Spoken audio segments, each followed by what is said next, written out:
Na sessão de ontem, senhores ministros, ficamos de discutir a proposta de súmula da questão relativa ao tema da relação de parentesco no serviço público. Senhor presidente, estou distribuindo para os eminentes pares e também para o ilustre Procurador-Geral da República uma nova sugestão que se baseia fundamentalmente na proposta feita pelo eminente ministro César Peluso, em que busca conciliar a sugestão de Sua Excelência com aquilo que se contém na Resolução número 7 de 2005 do Conselho Nacional de Justiça. Como entendemos na sessão passada, no julgamento da Ação de Constitucionalidade 12, que é a Resolução número 7 do Conselho Nacional de Justiça, em seu poder parlamentar, não extrapolava aquilo que se continha no artigo 37, caput da Constituição. Penso que nós não podemos ficar nem além, nem aquém daquilo que foi decidido na sessão passada e daquilo que se encontra expresso na dita resolução.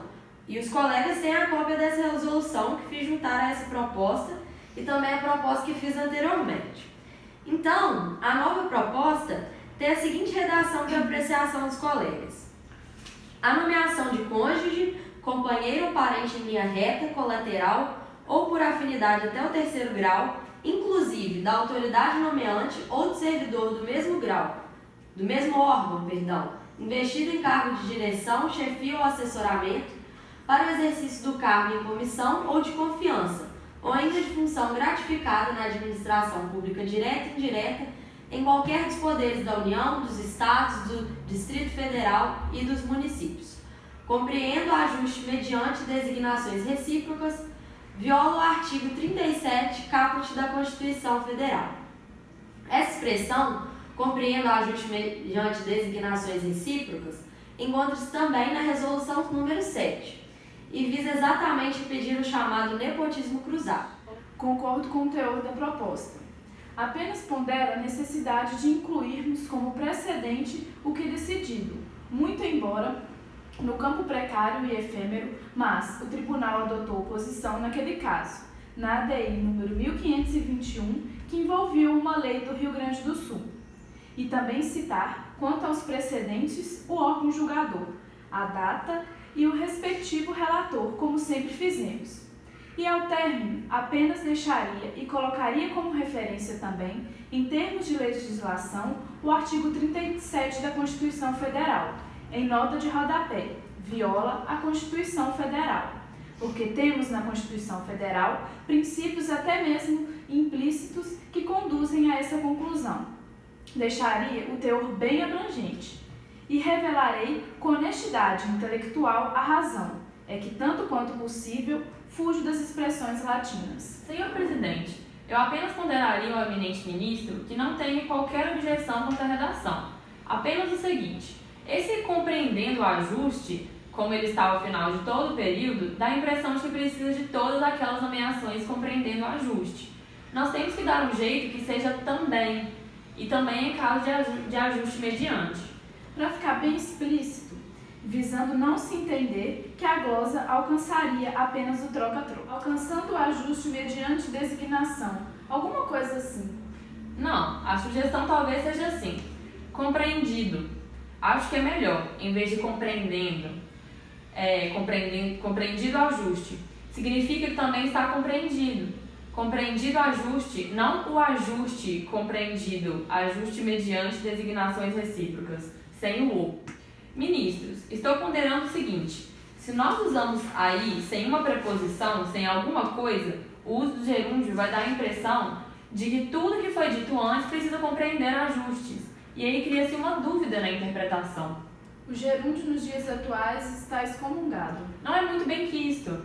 É melhor compreendido ajuste mediante designação. Ou inclusive ajuste. Com isso, sim, eu estou de acordo. Peço um esclarecimento do ministro relator relativamente à circunstância do ser do mesmo órgão.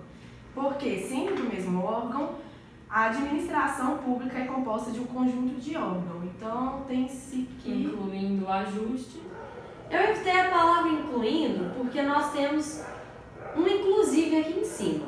E do ponto de vista da eufonia, não ficaria muito bem. Já temos inclusive, terceiro grau, inclusive. Mas veja bem, acho que compreendido ajuste mediante fica melhor. Ministro César Peluso, estou perguntando ao eminente ministro relator sobre essa expressão, ou de servidor do mesmo órgão.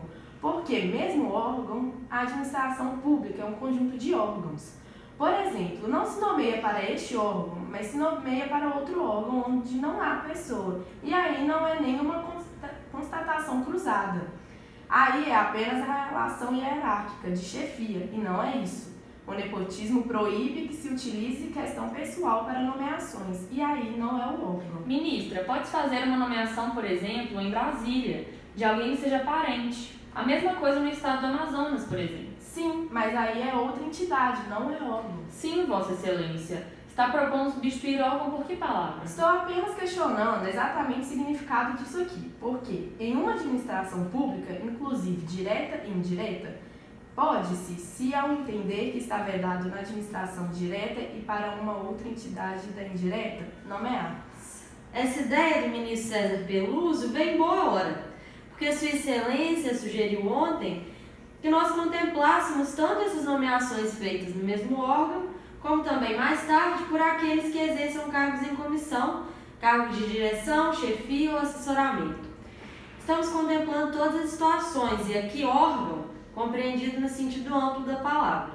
A minha observação seria em relação à autoridade nomeante, porque hoje nós temos um regime que pelo menos o chefe do Poder Executivo Nomeia tudo.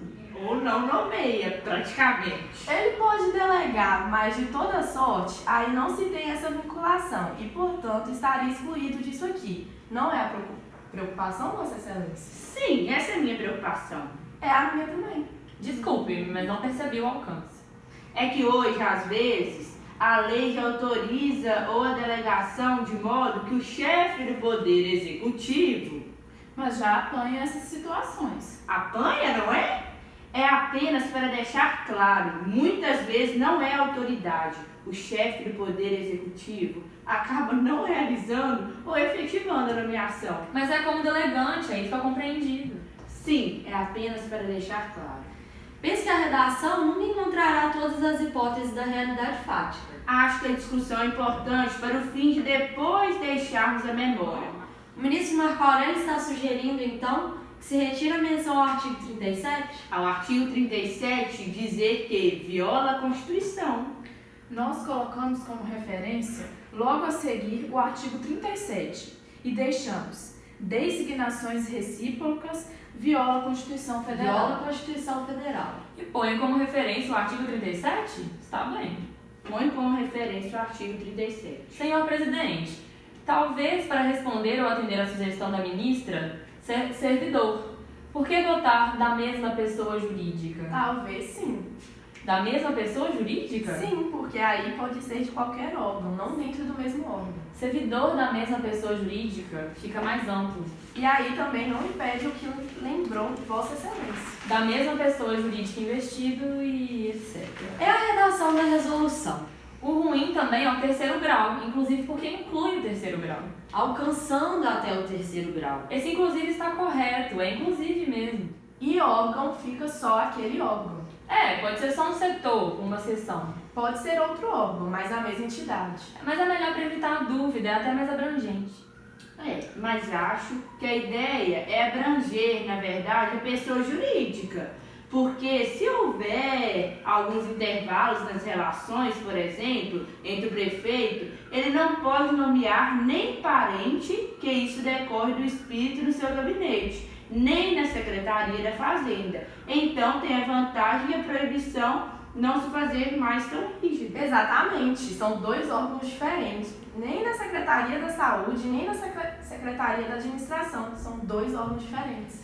Senhor presidente, o ministro Eros Grau sempre tem dito que não gosta dessas ordens inversas. Aliás, é ao contrário, aí a ordem direta mesmo. O sujeito da frase é a nomeação. Ofende a Constituição. Isso e isso. Não, mas aí é ordem direta. Mas deixar o núcleo da mensagem para o fim é a mesma coisa que dizer: ouviram do Ipiranga as margens plácidas de um povo heróico brado retumbante. Isso é arcaísmo. o núcleo da nossa mensagem é esse. Qual é o recado que estamos mandando? É inconstitucional, então ofende a Constituição, viola a Constituição, a nomeação. E tudo mais vem por acréscimo de ideia, mas a mensagem é que ofende a Constituição. Eu colocaria nessa ordem que chamo de direita. Mas aí é ordem direta. Da verdade, o que o ministro Marco Aurélio está propondo é uma formulação mais enfática. Sim, eu só queria fazer uma observação quanto à palavra inclusive, porque estamos usando até terceiro grau, vírgula, inclusive. Inclusive é advérbio, e o advérbio com a sinonímia de até. Então estamos usando os dois, só para observação estilística, porque é um advérbio. O sentido de inclusive aí é de incluir também o terceiro grau. Senhor presidente, eu quis me manter estritamente dentro dos limites do que foi decidido na resolução. É o que está na resolução. Exatamente, é o que está na resolução. Nós não extrapolamos em nada do que foi decidido na 12 para evitar qualquer questionamento. Como nós aprovamos a resolução, Está exatamente com inclusive, até o terceiro grau, inclusive. Vossa Excelência certamente tem a cópia na bancada que mandei juntar e poderá verificar que essa é a redação. Talvez não seja mais perfeita, como diz a eminente Carmen Lúcia.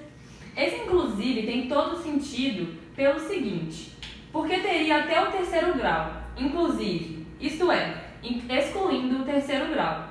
São duas ideias completamente diferentes que estão sendo expressas por duas palavras diferentes.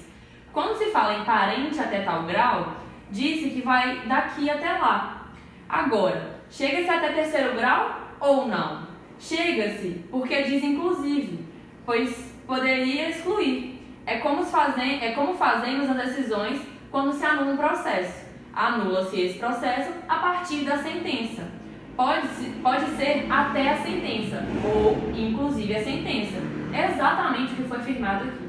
Senhor presidente, o ministro Marco Aurélio sugeriu que incluísse mais um presidente, não foi? É a ADI 1521, cujo acordão Vossa Excelência citou como pioneiro nesse tema. É a 1521, não é? O relator poderia. Senhor presidente, tenho a impressão que ficou da seguinte forma.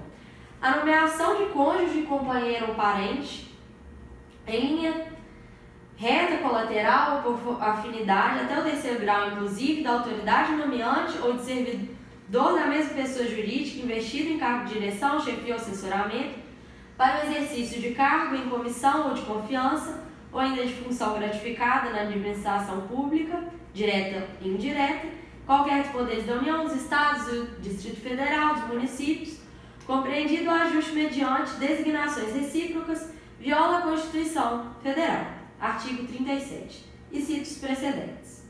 O artigo 37 iria para a referência da súmula, referência da legislação. Não precisa do 37, o princípio republicano está abrangido. Não fica no enunciado, fica na referência. Certo, não fica no enunciado da súmula. Essa é a de número 13. Então, estamos citando como precedentes, acho que até cronologicamente, né? A ADI 1521 e a ADC 12, MS 23.780 e, finalmente, o RE 579.951. Pediria ao eminente relator que relesse a guia da proclamação da súmula 13. A súmula 13, então, ficou assim redigida. A nomeação de cônjuge, companheiro ou parente em linha reta, colateral ou por afinidade, até terceiro grau, inclusive, de autoridade nomeante ou de servidor da mesma pessoa jurídica, investido em cargo de direção, chefia ou assessoramento para o exercício de cargo em comissão de confiança ou ainda de função gratificada na administração pública direta ou indireta, em qualquer dos poderes da União, dos Estados, do Distrito Federal e dos municípios, compreendido o ajuste mediante designações recíprocas, viola a Constituição Federal. Senhor presidente, o Ministério Público não vai falar? Este é o texto. Vamos ouvir agora o eminente Procurador-Geral da República. Senhor presidente, a proposta consagra em sua essência o entendimento que tem norteado a atuação do Ministério Público. E, assim, a Procuradoria-Geral da República opina pela sua aprovação.